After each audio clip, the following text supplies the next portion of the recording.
What's up guys? This is my day 2 of trip. Woo! So, target ko ngayon sub 40 10 kilometers. So yun yung target natin ngayon.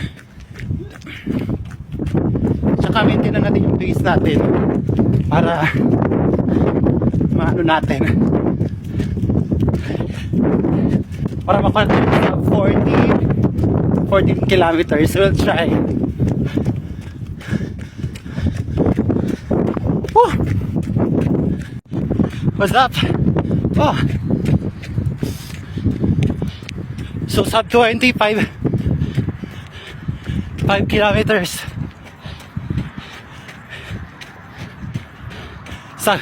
Grabe yung sandstorm. Nahihirapan ako, sakit ang mata ko.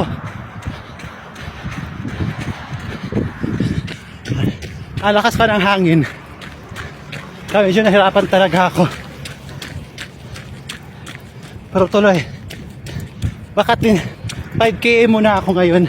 Kasi ang lakas ng sandstorm. Tinatry ko ding hindi uminom ng tubig hanggat hindi pa 5 kilometers.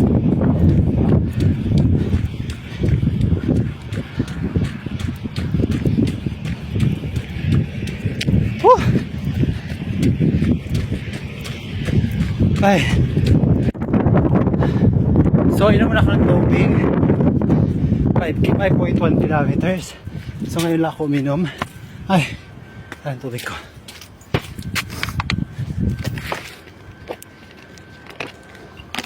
Wait lang.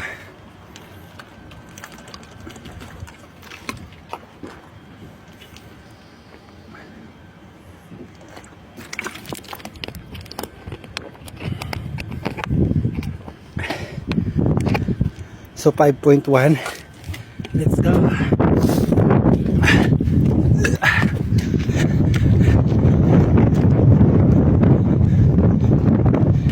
So nakainom na ako ng tubig. 5.1 kilometers bago ako uminom ng tubig. So tuloy natin yung 10 kilometers. Aja! So hello guys, last kilometer.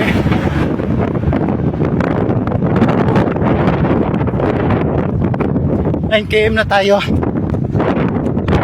Last one. Target 4 pace tayo last kilometer. Target natin yun. Let's go. 10 km. Parang yung oras natin parang 51 plus 52 ganun. So sa 50. Woo! Success! So ito yung dito ko. So first time ko mag 10 kilometers na walang pahinga, tubig lang. Yung 5 kilometers sa tubig, yun lang yung pahinga ko. Tapos tuloy-tuloy. Tapos nag-gain naman natin yung 4 piece last kilometer. So konting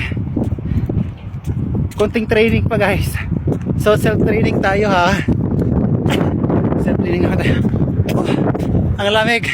Nagpipraise na yung kamay ko. Oh. Saan dito ako ngayon? Nagpipraise yung kamay ko.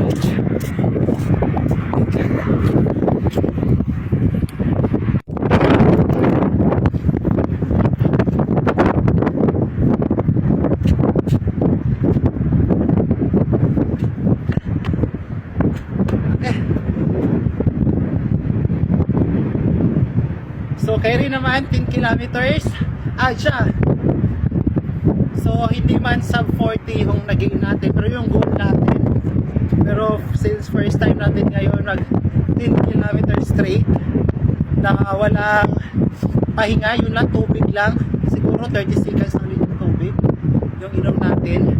Kasi tinatry ko kasi 5 kilometers bago inom ng tubig kasi nag-bloated ako or iwan ko lang, basta yun yung trip ko. So ngayon successful naman even though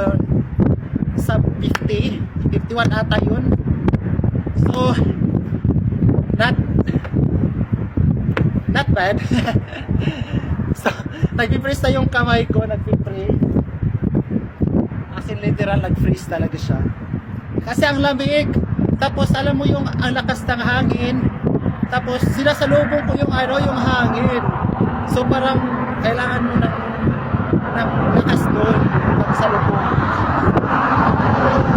Ayun.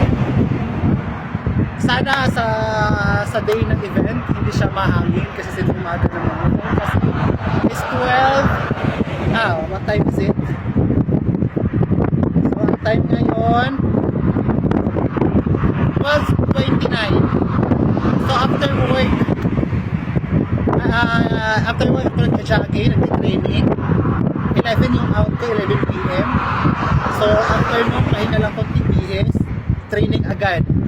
So, deserve natin kape. Yes, kape. Ayun lang. Bye-bye. Thank you guys. See you next time. Ito pala yung dito ko. Bye-bye. Love you all.